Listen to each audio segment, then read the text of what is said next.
Welcome back to the Savage Nation. Give me 15 minutes and I'll give you America. Right now we have a special guest. Donald hasn't been on the show for years. I don't know why, but I'm glad he's with us today. Donald Trump, welcome to the Savage Nation. Hello, Michael. Glad to see you a few weeks ago in Florida at the great Mar-a-Lago. It was a pleasure. Nice. It was nice to see you with your son and another very special guest, a great guy, too. Who we're not allowed to mention, but your lettuce is still good. Well, the lettuce is good. Absolutely. It's a good place. Mar-a-Lago's been fantastic. It was really good to have you. Well, I only go to Florida once a year, and I went, and it was so hot, I had to leave. I can't take the humidity. And speaking of hot, you want to talk about the hot air emanating from the academic establishments about global warming. Isn't that true? Well, it's a big hoax. I mean, I believe that there's a certain climate change. It gets a little warmer, it gets a little cooler over hundreds and hundreds and even millions of years. But, you know, it has a little bit of a wave theory where it's a little warmer, a little cooler. I remember in 1929 I read where covers of magazine were talking about the global cooling, that the country is cooling. Now yes, that there'd be a great freeze. And in 1878, the heat wave was so great here, before the internal combustion engine, that right. whole fields of corn went up in smoke. They caught fire in the Central Valley of California from the heat. Right. So, yeah, but the academicians don't seem to care, do they? Well, they make a lot of money with it, and they make a lot of talk with it. But, you know, the problem is it's costing us a fortune because we're redoing all our factories. China's not doing that. India's not doing that. They laugh at our stupidity. And we're redoing our factories, and we're making it impossible to compete. And, you know, it's a whole big industry. It's become a big industry. And it's amazing that I have a lot of followers on Twitter. And when I say something about global warming, like, you know, I heard somebody said that today was the coldest day in the history of New York, and the country is freezing. And the greatest of all was, you know, they don't say that they call them tourists, but they weren't tourists. They were global warming scientists on the ice in Antarctica. Yes. But do you notice that the as you call it, the mainstream media, they don't say that because it's not good, because their boat, which was an icebreaker, was so captured by ice. I mean, it just formed like miraculously all around. And well, but Donald, they have an answer to that too. It was floating ice. It was not real ice. It was floating. Apparently, conservatives pushed the ice onto the icebreaker and locked it in. They are just absolutely, that the ship is being crushed by the ice now. I think it started where they had like a few feet, and then I think it's up to 14 miles of ice is now surrounding the boat. And the big icebreakers from China and from all the different countries that said they can't get through. They're massive icebreakers. They can't break the ice. And then we listen to this nonsense. What it is it's too bad for the country because it's become a big industry, and you know, so many of our factories and so many of our workers are not able to work because of it. So I say it like it is. I know you believe what I'm saying is correct, and we all believe that you're going to have. And by the way, if you notice, Michael, they also changed the name. It used to be called 2 years ago, 3 years ago, global warming. Right. And we're having this freezing temperature, so now they call it climate change. So whenever you call it global warming, they always say, oh, it's not global warming, it's climate change, because climate change works. You know, climate change sort of works. But global warming is really what they meant. So, Donald, look, carbon dioxide, which they say is being pumped into the atmosphere for over 1,000 years now. But I want to point out, CO2 is not a poison. It is necessary for plant life to form. In fact, it was because of slight global warming that plant life proliferated after the Little Ice Age in the Middle Ages. Well, I'm not arguing, Donald, you or I are not arguing for pollution. We both detest it. No. But we are arguing against the fraud of global warming and the scientists involved in it. We want clean air. You know, it's interesting. They say don't use hairspray because when you spray your hair, now here I am, you know, sitting in front of a mirror. If I spray my hair, I'm saying, oh, this is because it supposedly has a negative impact on the ozone. I mean, give me a break. So that's the story. You know, I see it and I laugh at it. But yeah. On top of everything else, we are having one of the cold, and I'm not just talking about this area. I'm talking about big parts of the world. 90% of America right now is in a freeze. 90% of America is in a freeze. People are running. They're running away from the whole global warming scam. Obviously, people are saying, we don't believe a word of it. They're in such trouble that they're replacing the so-called spokesman for most of these organizations. Donald, I don't know how much time you have. Do you care to talk about politics? I love to talk about politics. Well, can I ask the pregnant question? Go We ahead. have midterm elections coming up in November, which will shape the course of the future of this country, Right. which I'm very much frightened about, because if we don't take back the Senate, we're cooked. With a perennial left-wing socialist administration somewhere in the White House and the State House, are you going to run for national office at any point? Well, let me tell you, first of all, let me just talk about the Republicans, because the Republicans were in trouble about 2 months ago, and then you had this whole catastrophe coming out with a 1.5. I mean, you look at the numbers. I can't believe the numbers, but they say $1.5 billion website, but who knows? I mean, anything's Right. possible, because I do websites all the time, and they cost me nothing. It's like I hire smart people that do a website. It costs me like zero. But, and amazingly, we used a company, and the company was from Canada. They didn't use Google. They didn't use Microsoft. They didn't use our companies. It's just, the whole thing is crazy. Well, what has happened is it's really exposed Obamacare as being a total and complete disaster.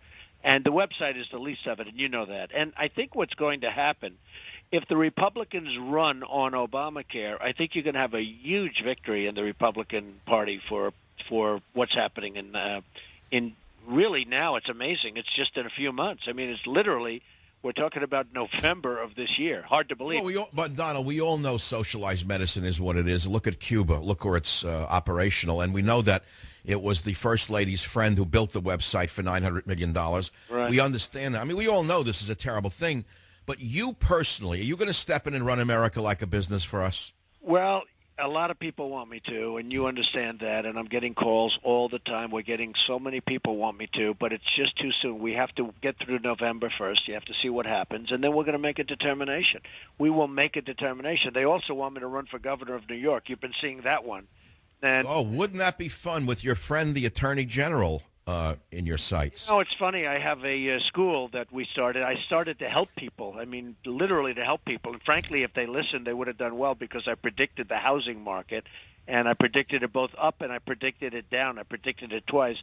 So I do it's a small thing. It's a school, and it helps the people, and it really did help people. Here's the thing. Has a 98% approval rating. That means 98%. They actually signed affidavits. They love it, or they like it, and they like it a lot. And I got sued by this clown. You know, he's a lightweight. He's not respected. A total lightweight. He's like an Anthony Weiner who wound up in a state position of great authority.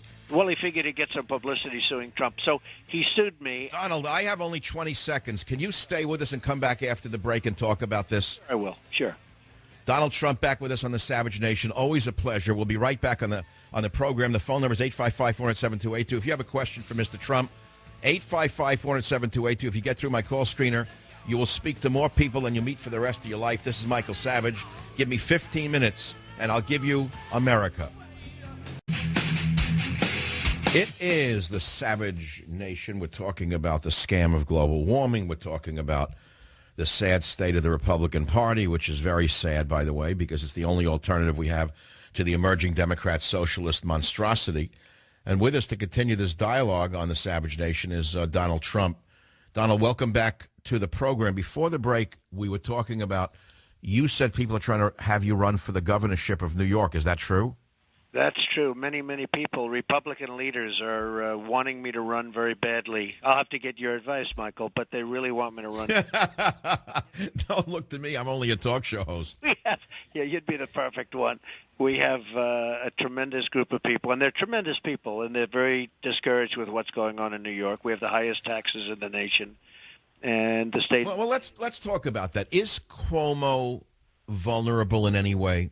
Doesn't he have very high approval ratings? Well, I think he probably don't. People don't know him very well, and I know him, very well. And I'm not going to speak badly about anybody at this point in time. But you look at what's going on with the state, and the state is people are leaving because of the taxes. The taxes. Yes. Through. Taxes are key.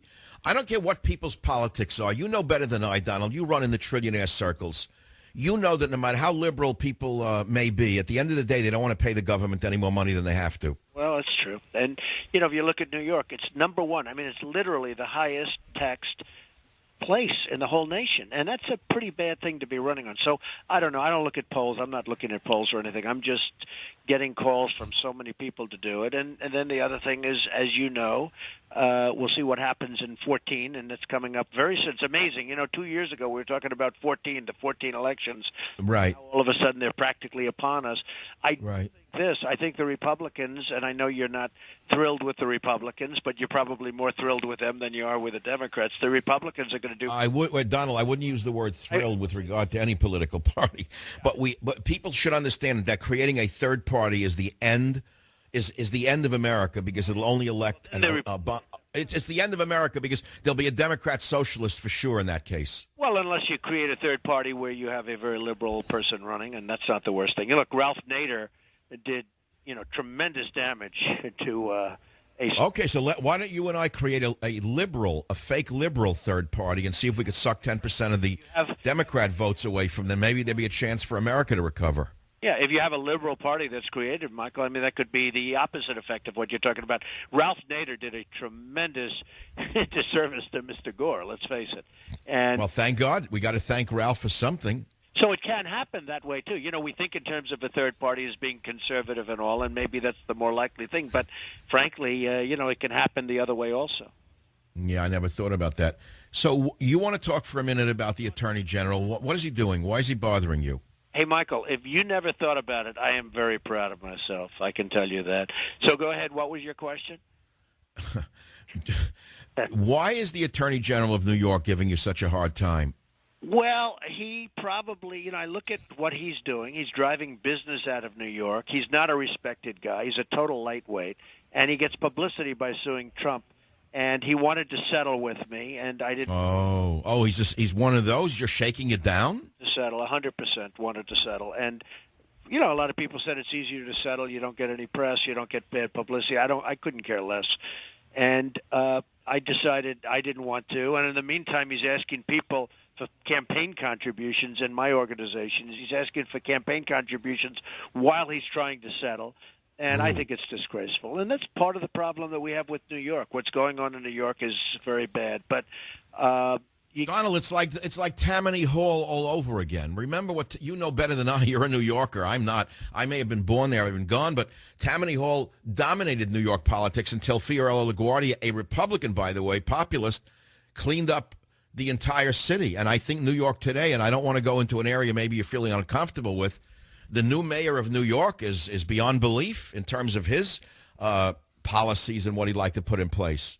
Well, he's new. He's been there for a few days, and you have to remember that. It's only been a few days, so we're going to have to see. And, in a year from now, we'll have a discussion and we'll make a determination. But I can't believe he's going to kill the golden goose, and I'm sure that he's going to try and do a good job, and I'm sure that's his intention. I hope that it all works out, and we'll see what happens. But yeah, but his rhetoric is all about redistribution of wealth. It sounds like Fidel Castro is the new mayor. I know you don't want to comment because you have big business interests, and I respect that. And I say give the man a chance. I mean, you say one thing to get elected, and then you have to govern. That's a whole different story. Let's pray he comes to his senses. But with regard to New York State and America, Donald, many people would vote for you. You know that on a national platform. Mm-hmm. Well, I've certainly had that, and I've certainly seen it in the polls. And just to finish off on the other thing, the New York City is doing quite well. And again, I really don't think that he's going to do anything. I hope he's not going to do anything to hurt that, because it's on a pretty good trajectory, and we'll see what happens. As far as the national is concerned, the polls all indicate, and the polls have come out, they've been so strong. Even last time when I decided not to run, I was leading in the polls. I thought Romney was going to do... Frankly, I thought he was going to be a stronger candidate. He's such a nice man. I think he would have actually been a good president. He went out. I agree 100%. I had dinner with him 2 years before he ran. He never would come on the show after that. I will tell you this, Donald. He was misadvised by a group of jackals inside his campaign. They steered him away from conservatives like Michael Savage. They told him not to come here. Remember, I have a big audience. They would vote for somebody. They do vote for somebody. And he was told, don't come near Michael Savage. He's too conservative. What sense does that make when so many people in America think the way I do? Well, you know what? It's not only thinking the way you think. I mean, he can also state his opinions, and maybe people will agree with him or don't agree with him. But doing your show and other good shows, but your show is very popular, and you're very popular among a certain group, Michael. Let's be honest, right? You have. Yeah, well, hopefully the group is going to get bigger now that I'm on these monster Cumulus stations in drive time. Yes. I admit, I don't represent the mainstream of America, but Donald, every poll will show that the average American tends to poll center right, not center left. Any leftist is really not reflecting the majority of Americans, Donald. No poll will show that. Well, nobody knows what happened to Mitt Romney because the end of that campaign was just so disastrous. The last two debates, and, you know, a lot of people say they told him to be really nice. Well, he did well in the first debate, and then the last two debates, and the last debate in particular with Benghazi, where he's actually acknowledging that the president did the right thing. The whole thing was a disaster. And he won Donald. He won the first debate. Everyone thought that's it. He's going to win, and then all of a sudden he was like Joe Palooka taking a flop. It's like they told him to just be punched. This day, nobody understands what happened, and I certainly don't understand what happened. I thought he would have won. Anyway, I was leading in the polls, and I decided that I think he will, do a great job, and he'll run, and I don't know, his advisors were terrible. Somebody, they'd dress him up in a cowboy outfit and send him out to Walmart to buy stuff, and it just wasn't him. And people see that. People really see that, Michael. And yes, and Donald, I got to say this. I polled women. His wife, by the way, God bless her, she's a great lady, didn't do him any favors when she talked about him doing the laundry and making him look like Mr. Mom. It didn't serve him very well. America wants a man, and they want a tough man to run the country. They want a father figure. You'd be a great debater, and I think as a businessman, you'd really appeal to America today. I know you don't want to give up all your business interests to run for office, but frankly, I would encourage it. Well, I would encourage it. I would predict that you do very well. Well, the country is right now on a wrong path. It's on a wrong trajectory, and like almost never before. And something's got to happen. So we'll see what happens. You have to get through 14. You have to get through November of 14, and then we'll see what happens. And right.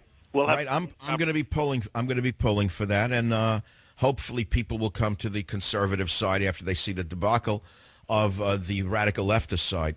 Donald, thanks for your time. I really appreciate you being with us on the Savage Nation today. It's always a pleasure. Well, thank you. Put on your parka now for the global warming that's invading New York. Make sure you're wearing your muckamucks. We're gonna get dressed very warm, believe me. Have a good time, Michael. Thank you very much. Thanks for being here.